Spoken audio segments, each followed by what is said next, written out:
So first of all, I'm going to do an introduction afterwards, Great. but I'm just really thrilled to be talking with you, and wanted to talk to you about the accomplishments and the development you had becoming an Olympian, and then how that then has translated into being your life's work in various arenas.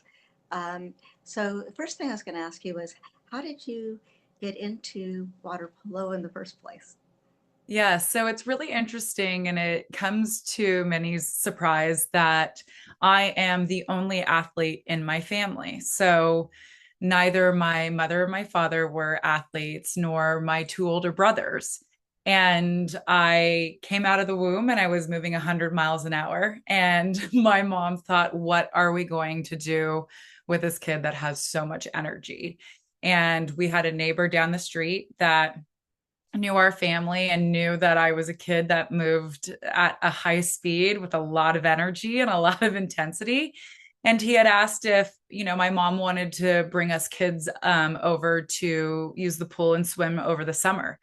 And my mom, noticed and just watched and witnessed us kind of grow into things that we loved and enjoyed as kids. And, with my middle brother, it was him tinkering on my grandparents' piano. And then he ended up playing piano for 14 years. And he is a beautiful pianist. And this for that example, I at my neighbor's house, I was just in love with the water. It was a happy place. And when I came out of the water, I was far more regulated and found a level of calm and an ability to kind of slow down and get the rest and recovery I needed to be able to operate at such a high level. And Hmm. so my mom took notice of that and put me into the YMCA age group swimming at the age of 3. And I started competing by the age of 4, got more serious into club swimming by the age of 7, and wasn't introduced to water polo until I was age 12, 13. So I was introduced to the sport kind of much later, but because of my energy and my curiosity, I had swam consistently all through my childhood, but I had played basketball and volleyball and softball, you name it. I was interested in trying it. And it wasn't until the swim team in this small town in which I grew up, San Ynez, it's grown since then. The swim team left our town that one of the guys that I was swimming with said, you got to try water polo. So that started the commute over, the pass into Santa Barbara, about a 45-minute to an hour drive to practice. And I was introduced to the game of water polo, and it kind of was love at first practice, because it was that the ball sports that I've been able to play, the flow sports that I've been able to play, combined with my love of the pool and the water. And so I had this excellent base of swimming, and then the skills that were developed in basketball and volleyball to be able to bring it into the game of water polo. And um, it was an absolute joy. And I will never forget my first kind of club practice that I walked onto the pool deck. My parents came on the deck with me, and they approached the coach and they said, our daughter would really like to get into water polo. And it was just at the end of the school year coming into the summer. And he said, we're going into this junior Olympics, this summer, and it's only, it's almost a month away, which is not a long time. And if your daughter hasn't played the sport, have her go ahead and play her high school season, and then she can come back for club the following summer. And my mom goes, well, that's the thing. She's only going into 8th grade. And I was the height that I am now, which is nearly 6 foot. And he goes, great, have her get in the water. And that was the start of really my water polo career. And he, you know, Brian Roth, he's an incredible coach in the greater Santa Barbara area. And he said, you're going to be a center, which, I sit in the center of the pool. The offenses ran around me, and I'm kind of like the Shaquille O'Neal of women's water polo. And it just stuck. I mean, I didn't stop loving it. And so I grew quite quickly in the sport. And everything felt new. Like no one in my family knew anything about club sports. We didn't know anything about the water polo world. We didn't know anything about what it was to make teams or what Junior Olympics was, or that there were even college scholarships available for women in this sport. I mean, really, it expanded our world. And I just remember kind of moving as a team with my parents, who were so supportive, and us learning together as we went through this journey. And so, I had a really successful high school career, and then was the number one recruit for my class for college, and ended up with a full ride scholarship to USC. And again, the whole recruiting process was so new to us because neither of my parents have a college education. Neither of my brothers went on to go into college. And so I'm the first in my family to attend and graduate college as well. And so everything was so novel. And what does this process entail? And what are we really looking for? And what is the benefit we want to get out alongside of sport? And SC ended up being an incredible option and choice to make. I ended up winning a national championship, being able to be a recipient of some prestigious awards throughout my college career. And in that time, actually making my first Olympic team in 2008 and competing in Beijing as the youngest member of the women's US national team. Favored for gold, ended up winning silver, which, is a whole journey in itself. And I'm sure we might kind of tap into that topic. Yeah. And then playing overseas, I got to play over in Italy and Greece and Australia and Spain, over my time between Olympic Games to kind of keep that fitness and competitive edge. And then continued on to competing in the 2012 London Olympic Games and the 2016 Rio Olympic Games, where we won back-to-back gold, and our first gold for the women's US program, which is, those are all the highlights. There's plenty of challenges that have come along that journey. But that's really kind of the screen grab of my career and kind of the peak moments throughout it. And, I think about just talking to a young girl who was over with her family last night. She's 16 years old, and she's trying to decide if she wants to continue with soccer or not. And we were talking about the love for the game and her relationship with the game. And I was sharing with her, I was like, if I couldn't get back into the pool today and even just play our game to a certain level, I was like, I would be sad. Like, I have a true love for our sport and the community that comes along with that. And to think about losing access to that, there's a grieving process to that. And so, I was like, that's how I know that I have this love and connection for the game that still exists within me.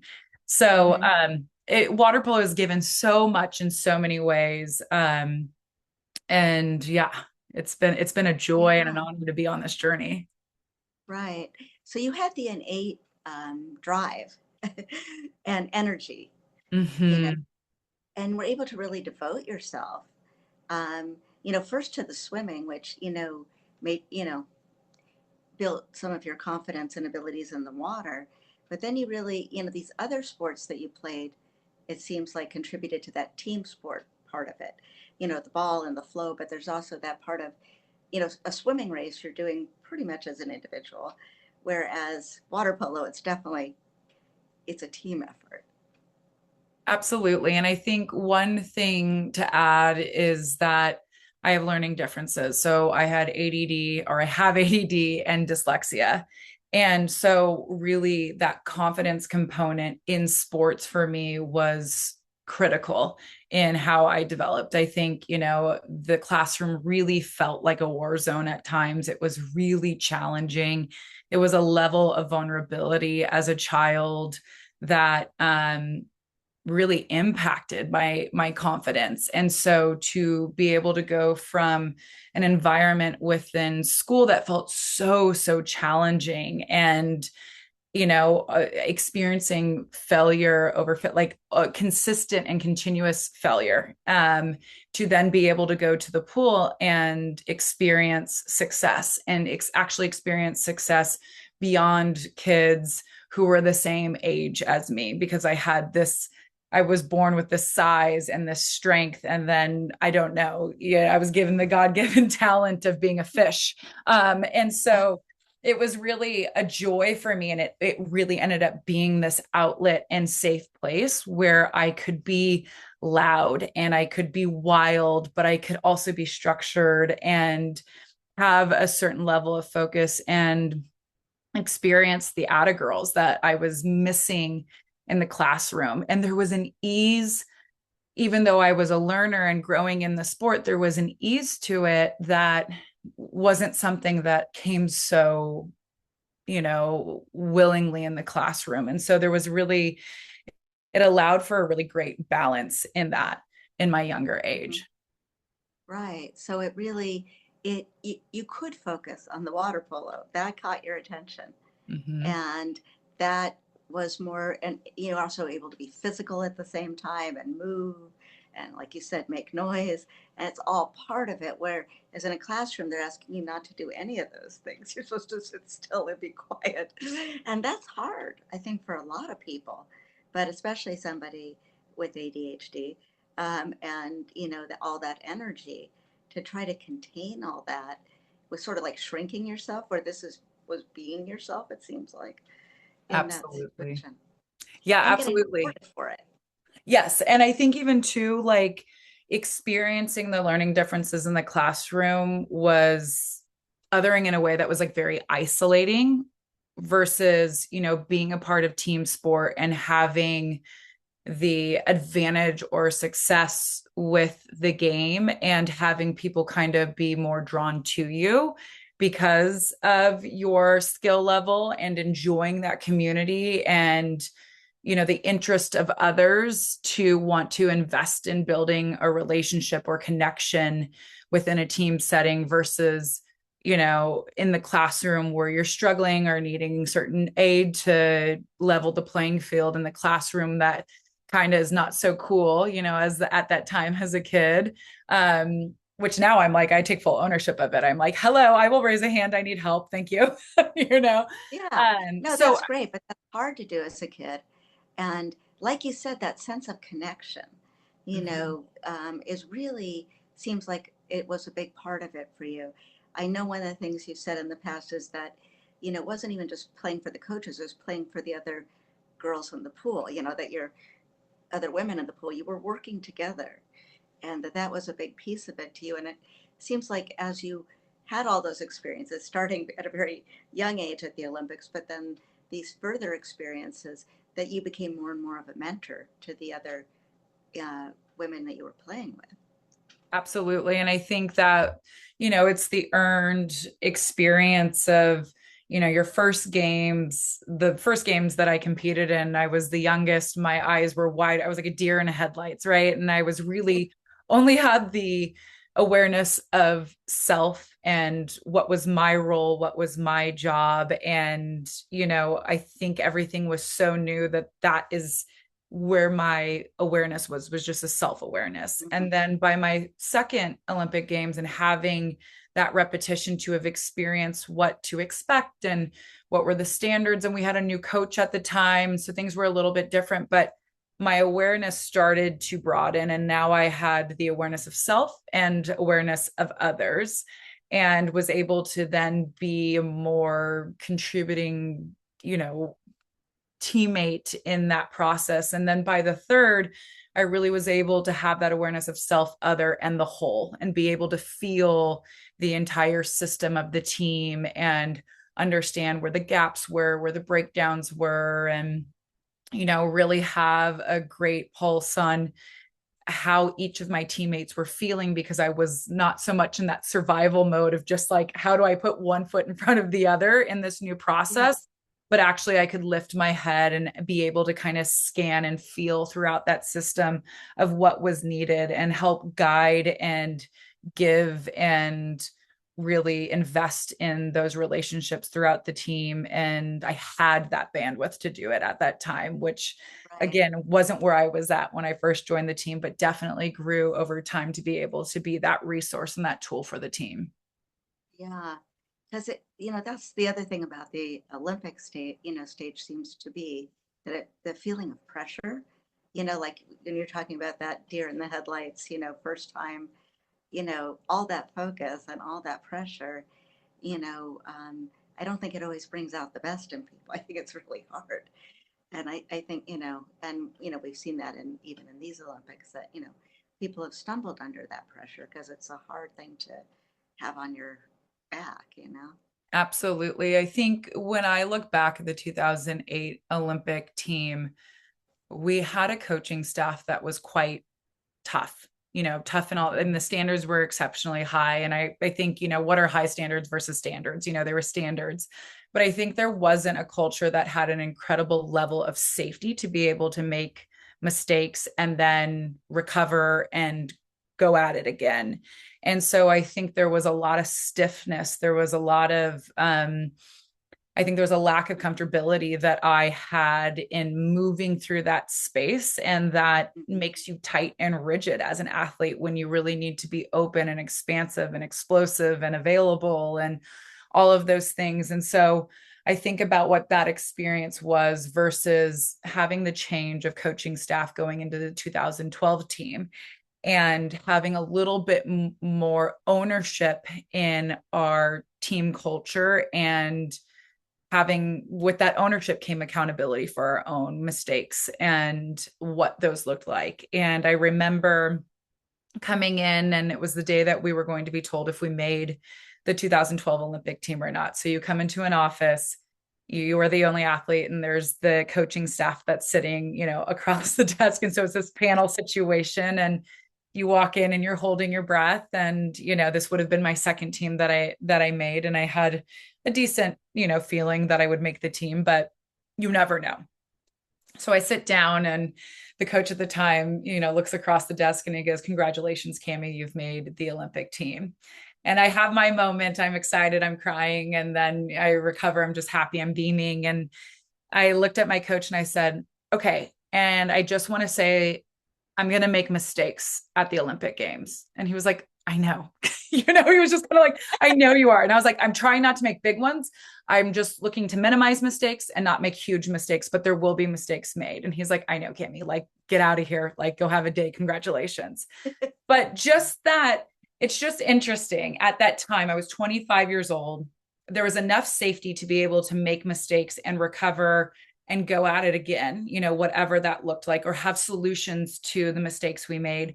And that there was enough safety at that time that I felt like I could advocate for that wiggle room at the largest stage. And I think even that little moment that took maybe 30 seconds within that experience of being named to the Olympic team probably gave me a breath and allowed for that pressure that comes with all of it to just settle a little bit, to not have so much ownership of myself, because I knew I was prepared. I knew that I had done everything that I needed to do possible.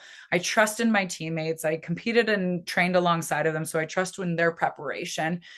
And I wanted to also trust that we can make mistakes and be able to recover from them. And just funny that that moment allowed for me to have this human moment to say, "Hey, it's not going to be perfect. And let's go out there and do the best we can."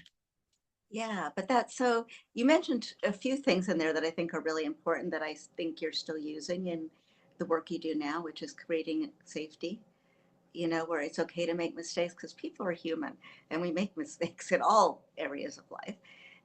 But then we can recover if we can own that, you know, um, and we do much better, is what you're suggesting. Also, that sense of ownership as, this was yours. It wasn't just about the coaches or somebody else. It was yours. And that also seems like an important principle in many different arenas for success, is for the people involved on the team to feel like they have some ownership. And there's a lot of research on motivation that shows that if you feel like a sense of ownership, you have more motivation, and so that makes a lot of sense to me. And then also the sense of accountability, that you're also accountable to hold up your end. So, and part of that was like doing the training, part of that was, the preparation. So you knew you were coming into it with, you weren't just showing up. You were felt accountable to be your, as best as you could be. And that also seems like they all seem like very important components that have still stayed with you in what you help managers with and people running, very high level businesses and all of that, because those components make for a much more motivated team. Absolutely. And I think a large difference between the 2008 team and the 2012 team is that I think that we were really told how to be responsible and how to be accountable rather than really kind of doing that initial early on failing and building and working towards the responsibility, like creating our own responsibility and accountability to have ownership. Like we really felt like we built the car to drive the race versus the car was built for us and then we were meant to maintain it. And so that was the biggest difference. And then I think that accountability and responsibility, we had this moment in the 2012 Olympics where and this story has been shared far and wide, but our head coach had called a timeout at the end of our semifinals against Australia. And I think there was like 3 seconds or 7 seconds left in the game. And he called the timeout when Australia had possession of the ball, which is against the rules, and ended up giving them a free penalty shot. And we were only up by 1. Australia shoots their penalty shot. They score. We're now tied at the end of the semifinals, which means now we have to go into overtime. And this was a moment that I think was surreal for our coach. He, was a very, very successful college coach. And this was his first Olympic Games and his first 4 years in international water polo. And he defaulted to collegiate rules. And it was actually an international rule that he was held accountable to. And in this moment, rather than us feeling fear or us seeing the mistake in our coach and being angry or experiencing any sort of like losing stability in it, the team actually just came together. We got back in our huddle. We were saying what we needed to say. We were pumping each other up to go into this overtime. And our head coach explains in that moment, he's like, I knew that this team was en route to win a gold medal just by the reaction of how that team came together during that moment. And it was a moment where if he hadn't built that ownership within the team, if he hadn't built that leadership underneath him, if he hadn't given up custody of trust and the ability for us to really say, this is our team, I believe he would have fallen through the cracks and no one would have been able to catch him. Yeah. But because that strength and that foundation, he allowed us to kind of struggle through and build. There was such a solid foundation underneath him. So we just scooped him up and we're like, okay, we're going. Ended up scoring 2 goals in overtime, went on to the finals, went on to winning an Olympic games. And I just think that one moment was such a testament to his trust and his process of allowing us to struggle through it, to figure it out and own the team for ourselves. And that responsibility and the pacing in which he gave that responsibility to us didn't break us, although very uncomfortable, but actually really built a strength within us. Yeah. And it's interesting. I mean, he was allowed to make a mistake too. Correct. Yes. Without all of you losing heart in him or the whole process, which could have been easy to do in that moment. That's pretty frustrating, Absolutely. Yes. In the first, Olympics, first of all, it was your first time, but it was also, I know you were very disappointed by winning silver, which not that I'm sorry, I still think that's an amazing accomplishment. Thank you. But I know that your feeling about it was that it wasn't as well as you guys could have done because you had also had previous experiences of competing against that same team that had gone really well for you. Yes. So although we're a very young team at the time, we had gone undefeated for a year and a half. And we had organized a training camp against Holland in Beijing just prior to the Olympics. So we got to Beijing probably 10 days, 2 weeks early, and we were running this training camp with Holland. And we were doing these kind of post training camp scrimmages, and we were beating Holland 15-3, 18-2, 20-5. And we were just truly, showing up, competing. And, these were unofficial games, but we were absolutely smoking Holland in these, pre-tournament scrimmages. And Holland was not in our bracket. This felt like a great team to have a training camp against. And this is exactly where we wanted to be going into the Olympic Games. So we couldn't have asked for a better training camp. We end up going into the tournament. We end up winning all of our games in the bracket. Because we won our bracket, we got a day off, and then we got to compete in the semifinals against Australia yet again. We end up winning the semifinal game, and we're going into the final, and guess who we are competing against in the finals? Holland. And so we have had this experience only 2 weeks prior, and I think that the mental discipline really was not present throughout the preparation for this final game. And I think that we were an incredibly prepared team. I think that we had a very, very structured way of going into games, how we warmed up, how we did our pre-team talks, who talked, what our game plan was, what was the scouting report. So we had a really locked in way of doing all these things, but a few things fell off going into that. I think there was an excitement about playing Holland, not because we were ready to, that we thought we were better than them or anything, or that we were ready to compete. I think we were excited because we knew our past experience with them and we felt prepared for them. And I remember going into our pregame conversation, and usually our head coach, who was really the owner of the team, usually was the one who spoke before our pregame, and he had a guest come in and speak before our game, which felt really about my other teammates, but it felt really off for me. And so there's this kind of excitement about playing a team that we know well and that we beat, pretty aggressively in our training camp. And then we've got this kind of guest speaker about what it's going into the final game and going to win gold. And so that felt a little bit different.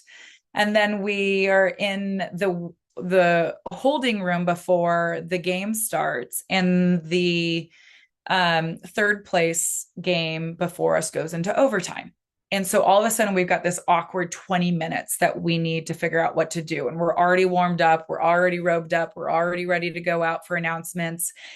And there's this 20 minutes. And we had never experienced that wild enough in our quad, and we had not prepared for it.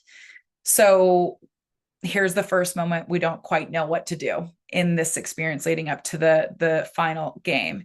And so half the team went and warmed up, the other half didn't, but we were very kind of militant. We all warmed up together. So to have this kind of division, and the pool's around the corner, so we're not connected, and we're watching Holland kind of fall into a routine that they knew what to do. So that felt a little bit intimidating. So we haven't even left the holding area for announcements or for introductions, and we're already off our game. So we go out, we get announced, we jump in the pool, and we go down 4-0 immediately. You can tell it was a series of things that we weren't able to mentally lock in. And I like to think that we relaxed a bit going into it.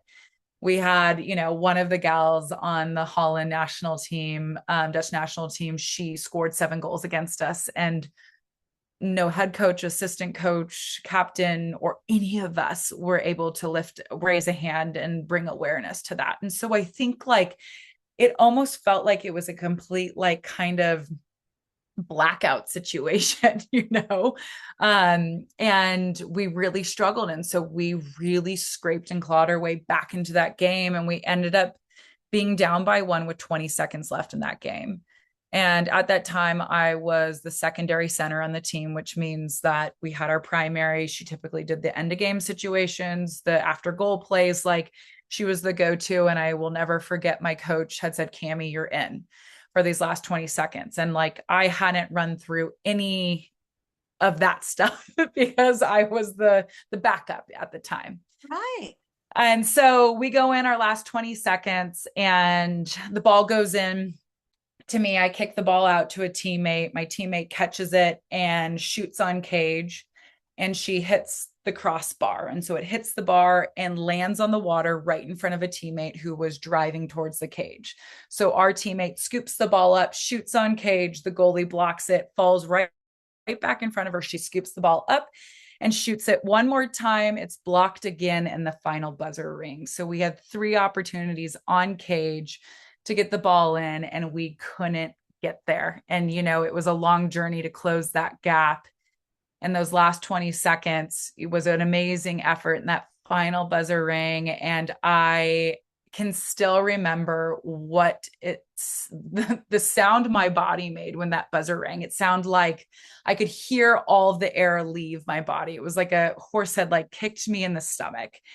And I couldn't believe that we had lost.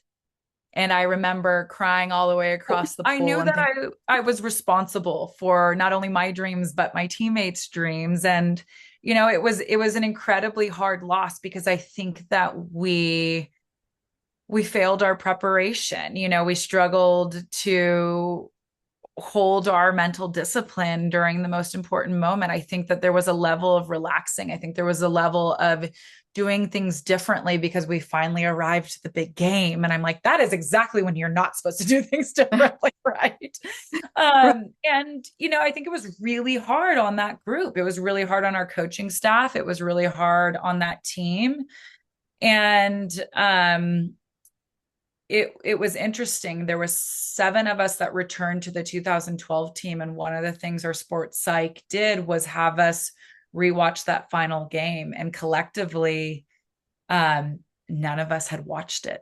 And it had been, you know, 3 years. And so it was this really kind of holding our breath, all 7 of us. And it wasn't our entire 2012 team. It was just those returners. And it was really interesting to watch things and pick up on things that we didn't know in the moment, that were kind of blocked out, or we, you know, were too nervous to be able to have that awareness, and how we all created our own end story in different ways, but then got to watch the truth and the video in front of our eyes, and then be able to talk about it collectively as a group. So that was really powerful, but that it was so painful that, you know, so many of us didn't touch it. You know, we didn't even want to open that box or that experience until that point. I think it was really hard to own, and we were all responsible for it, you know, in our own ways. We were all responsible for that outcome. And I, you know, it changed everything in how I moved forward as an individual contributor on teams, you know, in both 2012 and 16. Okay. So it's a very interesting thing that, you know, that your coaching staff decided to have you do that. But it sounds like it was really important to be willing to look at the very painful failure, if you will, you know, that felt so wrong, and face it rather than keep avoiding it. And that's an interesting strategy to get you guys to really look at it so that you could then do something very different. Absolutely. And I think, you know, I always joked every time we went to a video session, I would always yell out to the team, the video never lies, because you can't hide from your mistakes when you watch film with your team. You know, you're just going into the hot seat and you're going to have to own your mistakes. And it was massive to be able to own that and then decide how we wanted to use that experience, you know, 3 years or 2 years later from experiencing the loss in Beijing, and how we wanted to use that to change how we showed up, how we did things differently, how we maybe wanted to carry ourselves. What, you know, some people were totally driven by the anger of the experience or the revenge of getting all of that stuff. And so we all had different motivations. We all took different things. And I also in 2012 took it very seriously that I never wanted any of my teammates or myself to have to experience that feeling again. And so really there was no stone unturned when we, went through that 2012 quad. We really were diligent in ensuring that we did everything we needed to do as a team to see our success through. Mm-hmm. And it does sound like that one thing that is helpful for that is setting the stage correctly. So doing the same prep that you're used to. And, those rituals are important, and it does feel off when they don't happen the way they have. So that sounds like one part of it. It also sounds like your personal motivation was partly a collective motivation. I mean, it was a motivation of you not wanting to feel that way, but also not wanting the other women that you were playing with to feel that way. Mm-hmm. Both the ones who had been there before, but also the ones that hadn't, not wanting them to have that experience that you did of feeling so devastated after this loss, which, you hadn't really experienced up till that point because you had won all the, you were pretty undefeated before that, pretty much. Absolutely. And I think, there was a few moments throughout there was a lot of growing moments throughout our quad leading up to 2012. And there was, a vulnerable moment where, the team was in friction and we got in trouble or were being held accountable for something. And we were in this team meeting, and earlier in that year, I had journaled, what my fears were, what my concerns were, what scared me about going back into the Olympics, what I was holding as a priority and, myself responsible for going into that Olympics. And in this team meeting, I read that journal entry to our team. And, as I felt and looked around the circle, we were sitting in a circle, I could see that my fears were really resonating with the girls that had experienced that loss in 2008. And I also could feel into that the women who just joined the team were getting a window into what that experience was like, because it wasn't like we were sharing, all the time of what Beijing was like to the 2012 London team. And so yeah. I think they really got to feel into what that experience was like for the maybe first time, or a different depth, or a different, different energy. And I think that was really impactful, uniting us from the returners to the new women on the team, and bringing us together as this shared experience and making it ours. And I remember that being a very important moment, that vulnerability, that ability to feel just safe enough to communicate those feelings and that experience and share that. Like, we experienced this, but we also don't want you to experience this. And we don't want you to let us experience again. So if we can all take care of each other in this. And, and then we had, if the third place game went into overtime, we had a plan, and it did. Mm-hmm. And I remember watching Spain was a young team. That's who we went into the finals against in 2012. And that game went to overtime, and there was that awkward 20 minutes, and we had a plan. We all got in the pool together. We all did our few sprints together. We all did our passing together, and then we all got out and we watched Spain not exactly know what to do, but also be like, oh my gosh, look at them go into motion. And immediately I was like taken back to that 2008 game and was like, here we are, ready. And I know it's making an impact on our opponent. And I know that it's going to shake them just a little bit before we even get into that pool for the first quarter. So, it's just learning and taking those experiences along with you. Right. And in that, you came into the pool with a very different mindset. Absolutely. And with that team cohesiveness, both, and you intimidated your opponent all at the same time. It's a win-win-win. Right. But that was one of the other things I was going to ask you about, is that team cohesion. And in that case, it sounds like you made yourself very vulnerable by being willing to read something that when you wrote it wasn't for the team, it was for you. And then, here you have a bunch of young women, and young women we know can be hard on each other, Mhm. not always easy to get into a cohesive group. And it sounds like partly that experience of you being so vulnerable helped create that cohesion.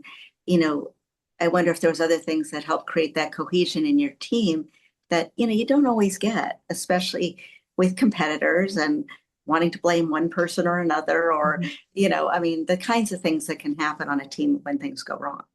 Absolutely. I think really in 2012 to make an effort to close that gap between the experience in 2008, I there was a role that I naturally took, and I took it very seriously, and that was really starting to build trust and rapport with every member of the team. And so, going out to get a meal or a coffee or spending time with each teammate. I remember dropping off meals when teammates were sick, or helping them move from apartments, because I had a big car, and, doing those little things to help each other get through the challenge of what we were doing, which was training 6.5 hours a day, 6 days a week, and traveling for months at a time, is really serving as support and each other's family, through this time, and being able to sacrifice and give just a little bit more outside of the 6.5 hours we were committed to as a team, and really investing in building that trust and that rapport. And,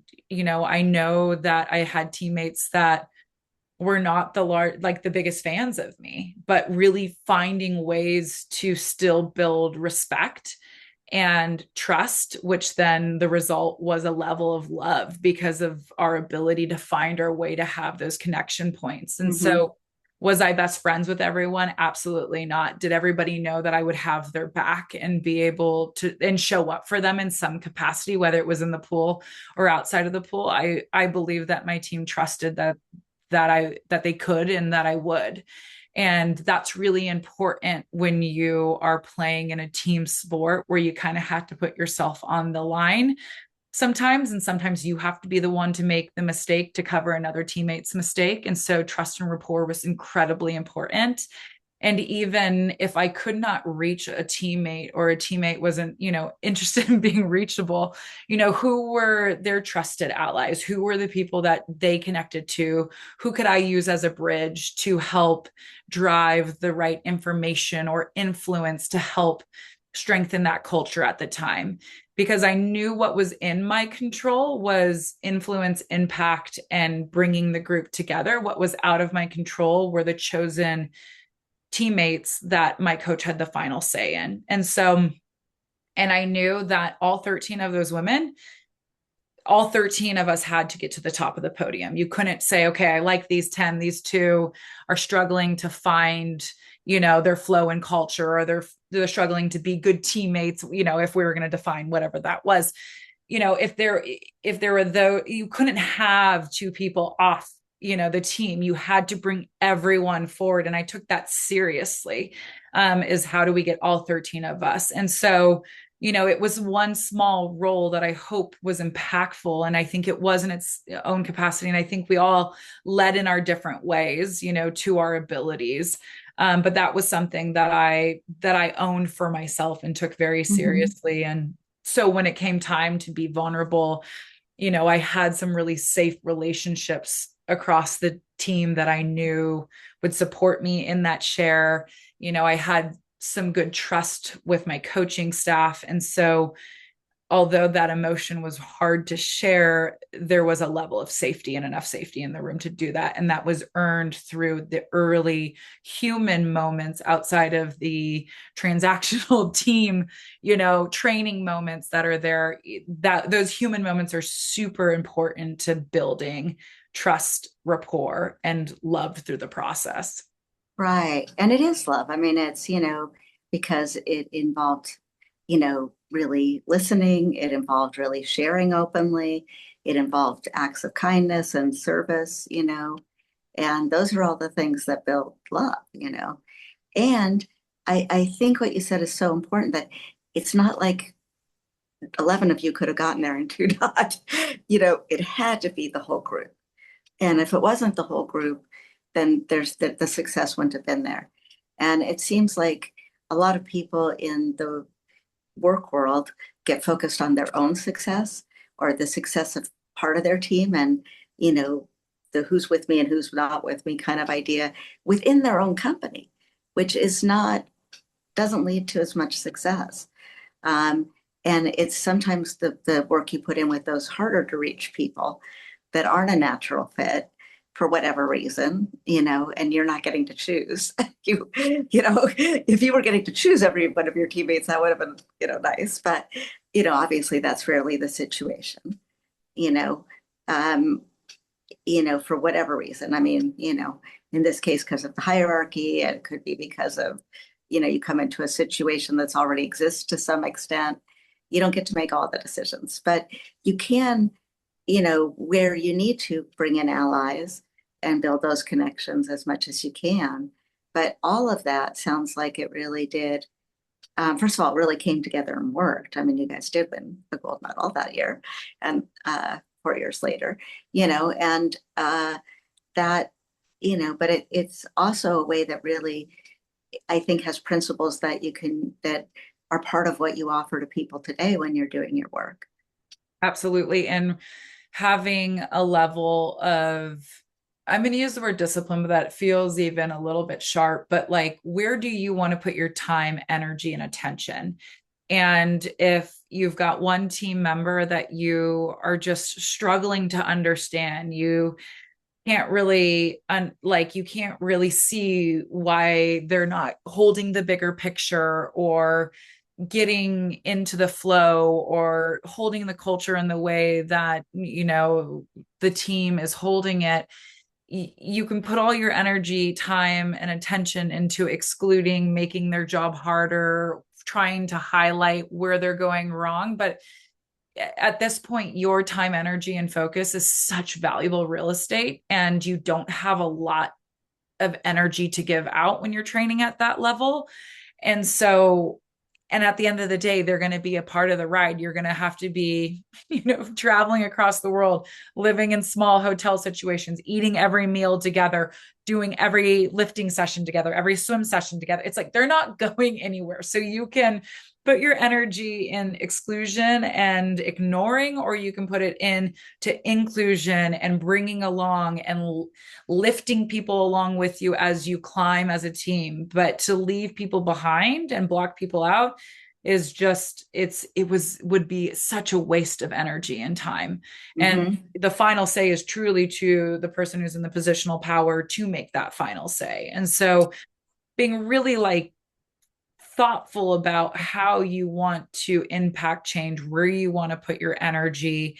And if it's something you can't directly impact, how does a rising tide lift all boats? What is in place? What can you influence? What processes can you put in place that really allow that individual standard to rise, and you get to just hold that you help that happen, but it doesn't need to be owned, and so, I think there's a lot of what is in your control, what is not in your control, where do you want to take your own responsibility, where do you want to put your time and effort into influence and impact, and how do you positively help what the vision and mission of the team is.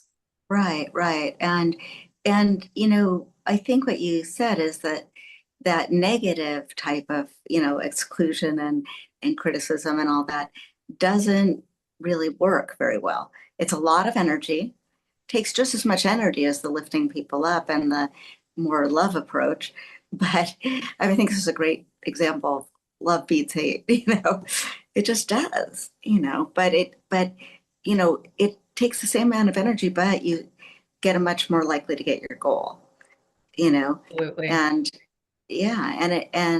and that being the most important thing rather than, who gets credit or something, and sometimes having to do things that you think are going to have a positive impact, but you're not necessarily going to get credit for it. That's not what it's about. It's about that larger picture of how that's going to work.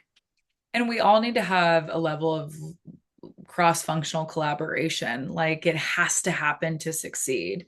And I think even to, you touched on this a little bit, but this idea that I'm playing for the women in the pool and not the guy on the deck, like I Hmm. always, and I have a great relationship with my Olympic coach. And I also say he's our fearless leader. He's setting the tempo. He's showing the way, and he's kind of the conductor of the orchestra.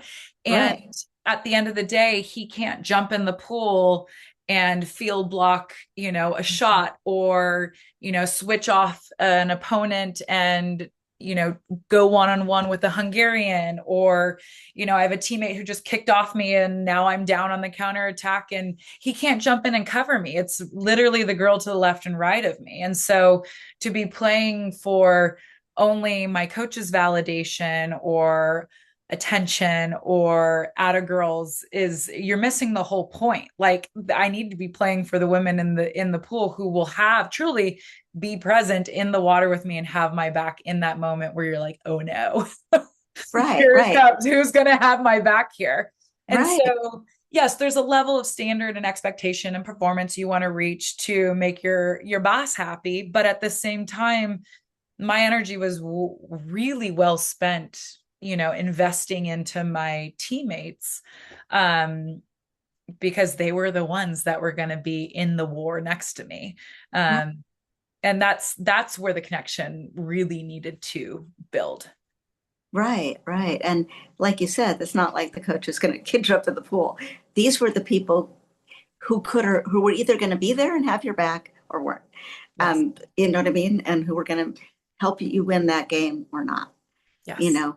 And I believe your coach was important, and I believe that, all of that preparation and conducting it. I mean, there's a lot to it.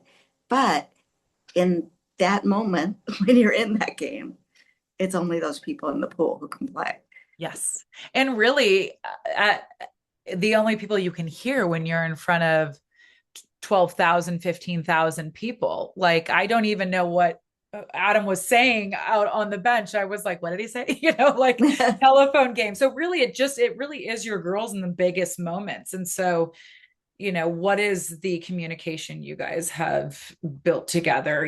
What is the eye contact, the body language, the understanding of habits and defaults and consistencies of how people move and play. And so it's just really learning people and being able to anticipate their needs and their strengths and being able to move together without even having to say a word. So that's the joy. I mean, that's the really earned fun, is that level of flow where you can read the body language, where you can anticipate what's coming next. That's the fun stuff, because it becomes like you're just adjusting small things and fine tuning small things at that point, because you've put in so many hours and repetition to build that level of um, ability to just move as a unit together. Yeah. Yeah. And that is, I think, the joining joy of being a team.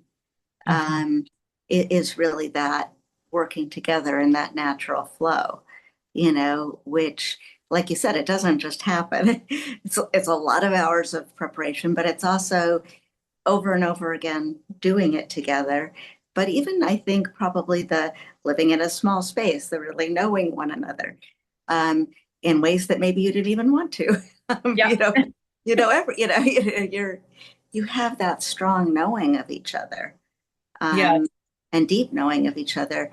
And like you said, the person's physicality and what this means when they're doing this, and what's hurt on this person too. Maybe that's going to make them a little different today, and all these things that only come from having that shared experience and that trust. Absolutely. And I think even that's the joy today, is getting back with teammates, whether they're teammates I speak to weekly or teammates I haven't seen in years. It's just you kind of fall back into this rhythm that was earned at that time. And it's truly a joy. Um, and that's fun. I think those are some of my teammates are some of my most cherished friendships, because of that experience of 13 years doing this crazy life that we did. Right, right. Because it's not just doing the Olympics. I mean, that's the part everybody focuses on and that's on TV, but there's all these other competitions all along the way, right? I mean, it's quite a process. And that, in to your point, I mean, all these competitions along the way, you are having to try out for the team over and over and over again. So every competition, every major tournament is an opportunity for our coach to try new players and new roles and shift the team up a little bit. And sometimes we can travel with 15, sometimes we can travel with 13. And so the amount of times I have sat in a room and listened for my name as a list was being called out is probably quite a bit. I think probably more than the average person. And I think if I take my experience with the national team, which was, training for the Olympics is one of the more challenging things I've ever done in my life. But I also reflect on my time in the classroom as a student with learning differences. And, I'm like, would I rather be egg beatering with a 10-pound weight belt on with a med ball, throwing it across the pool, or would I rather be, in the classroom struggling through an assignment or a task?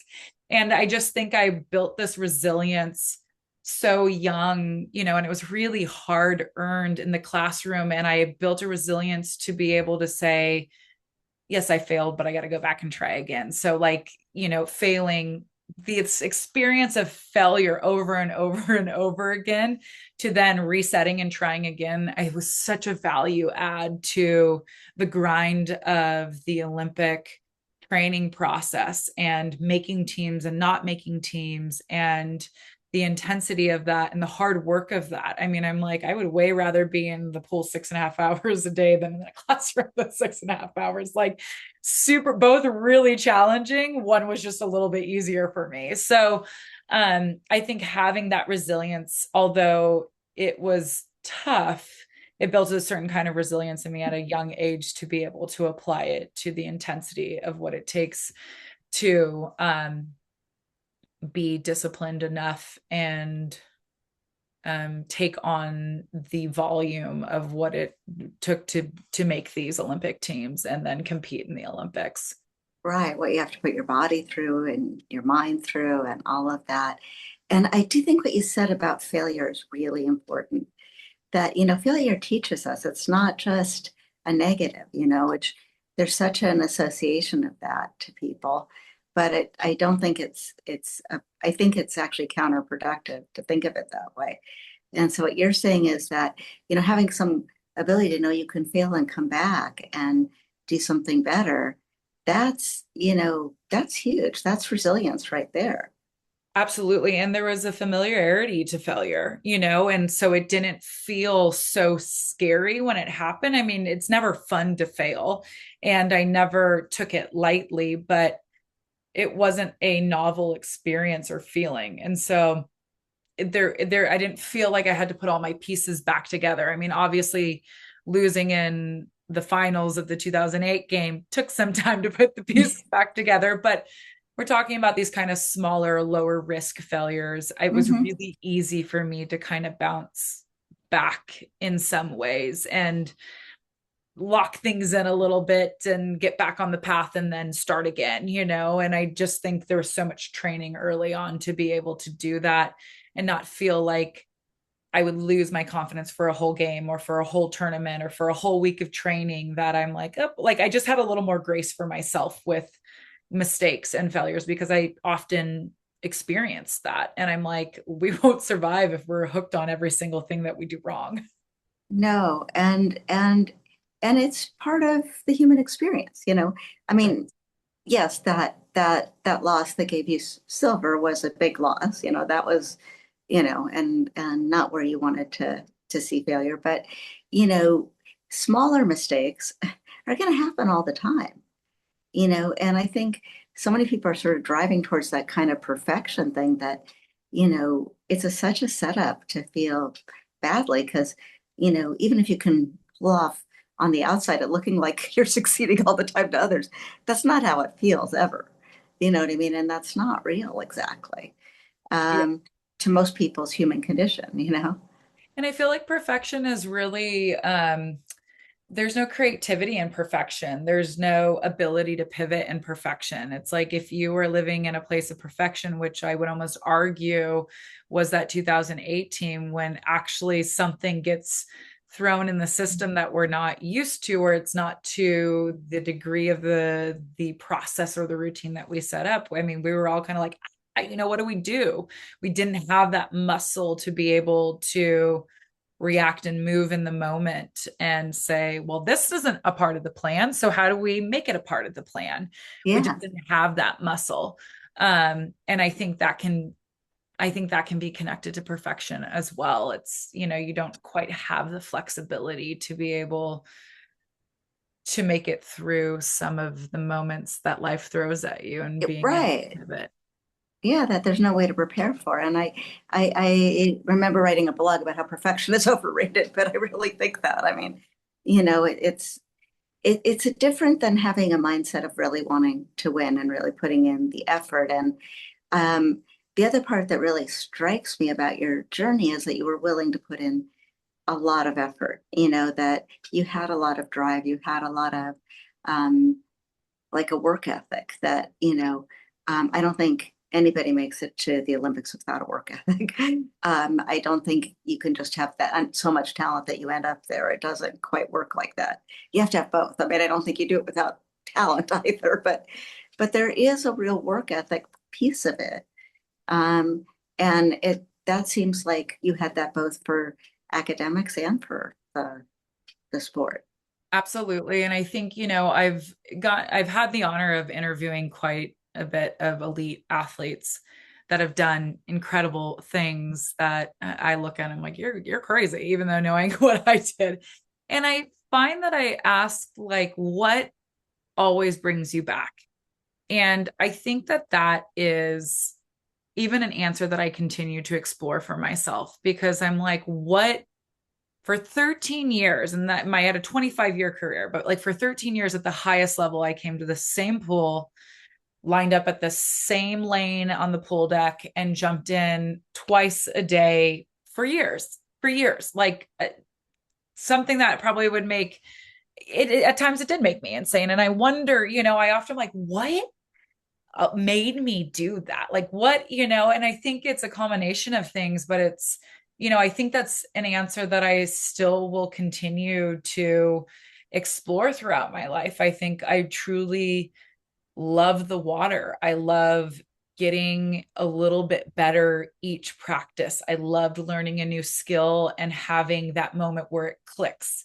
I love that I got to show up to the pool and there would be 13 to 15 women just waiting that I got to hang out with. Like, how cool is that? I had these built-in friends. I loved having purpose. I loved having a clear mission. I loved having the team around the team to get us. I had so much support. Like, I think about all the people, the tutors, the coaches, the trainers, the professors, the counsel, like the amount of support I've had academically and athletically is just, I'm like sending love to all those people that just were committed to helping me chase my goal. And Mm-hmm. like, what a joy to be on that journey. I'm like, I've got an incredible team at Mindful Warrior, but sometimes I'm like, man, I miss the team, like I miss that, big support. But I find that in my husband and my family and my work now, it's a different level. But that also was really something I enjoyed being a part of. And yeah, I don't know. And then I often think like maybe we all have just a little bit of like crazy in us to just keep coming back, a glutton for punishment. Who knows? Like, but I was so I don't, willing to sign up for it. But it's different. Like I don't like to go out and work out so hard that I die today. It really was around this team. It was around purpose. It was around, and for I think it was the love and connection. yeah. That's Yeah. what I'm hearing. Yes. Because, yeah, it's not like you want to go work out for hours every day now. It doesn't have the goal, it doesn't have the connection, it doesn't have the camaraderie that you felt. And I do think you love the sport. I mean, you still get in the water, right? On a regular basis. I know that Yes. about you. So, you know, that you still use that outlet that was valuable to you. And I Yes. think you still tend to build connection around you. But like you said, that just showing up in those, 15, 13, 15 to 15 people were there all the time. And Yes. that's a different thing. And, and it's a shared goal and a shared camaraderie. And I would argue love, Yes. that's like, wow, you know, and it's not, it's different love than you have like with your husband, I'm sure. And, I know you have with your family and, all these, there are other really important connections to you and people you're working with. Um, but, it's a different thing. It was a very powerful force in your life. And it did give you an avenue where you put in that work, but you really could succeed too. You Yeah. were getting feedback that you could do this, that Yes. you were good at this, and you were a valued member of that team.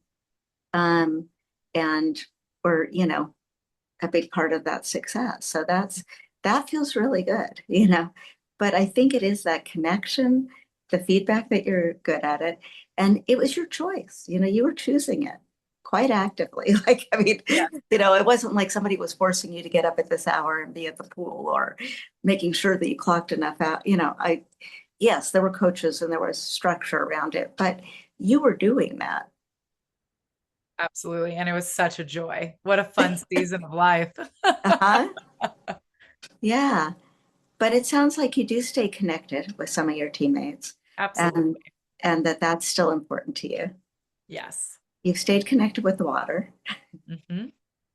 and you've taken those principles that you built in terms of the, feeling your own power in it, your abilities, your abilities to get other people to connect, to have ownership of the process. And you've applied those in a very different setting. And, and in both still coaching to some degree, but really coaching with businesses too, and high level in a different arena, right? These are not people are not in the pool, but they are people putting in a lot of hours. And they Yes. are people who really care about the outcome. And but they may not always know how to connect well with others or how to bring a team together or make the best choices for the success of that team. And it seems like you bring those pieces in a way that must give you some joy too.